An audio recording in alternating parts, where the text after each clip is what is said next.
láàyè níbi ìdílé ọmọ bá àwọn arábẹ́ yìí níbi ọ̀kan lára àwọn ọmọ akíkanjú obìnrin ní alẹ́ níbi ọ̀kan lára àwọn ọ̀dọ́ wa ẹ ṣe ìyẹrẹ ìdíje yàtọ̀ ní Ìjẹ̀wù ọdún bá ti tètè jẹjẹ ìtàn olóyè yíyan àgbà lọ rí òwe yẹn gbélé I'm so sorry for the break in transmission.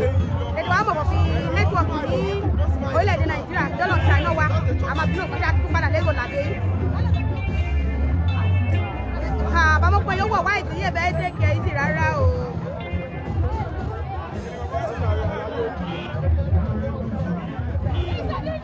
Please, if you're watching us right now, drop your like and comment.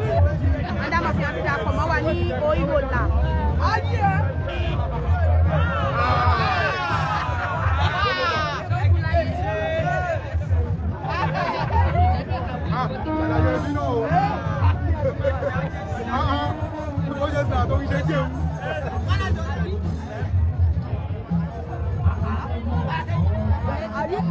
No. We have onlookers who are actually staying online.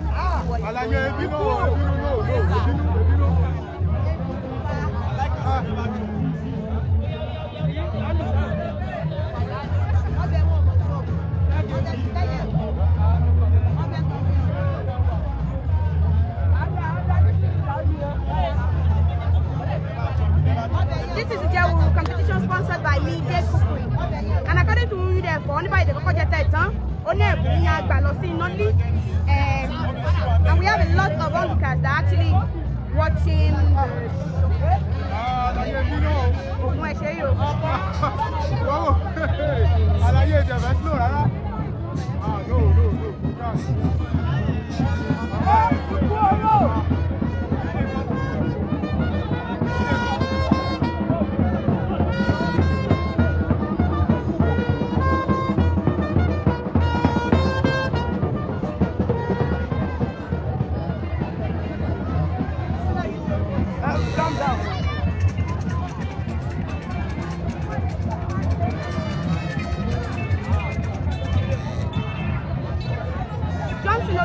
thanks for joining this live. Olami Richie.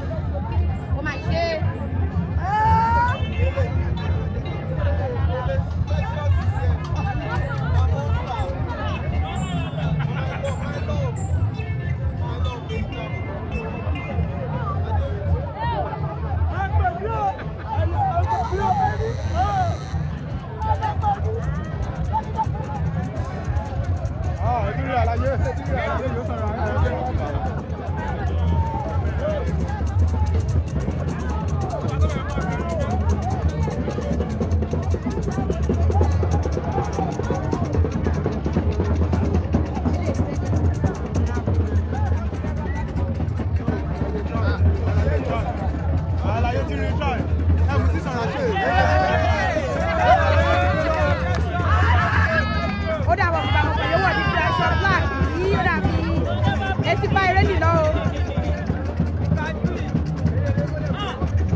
Alexander, thanks for joining.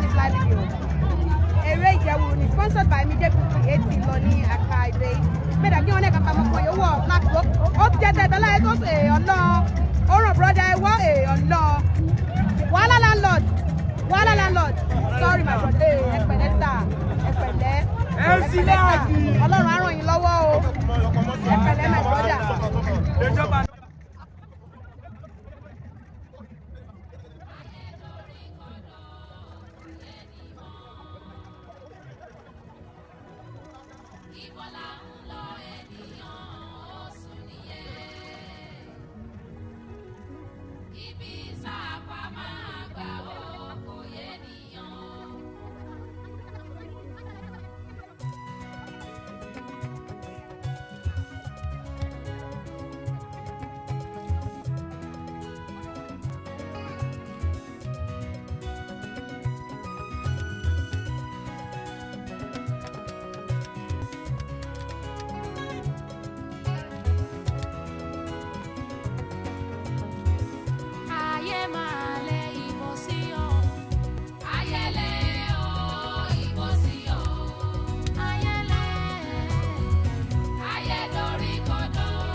Okay, how do you feel about this?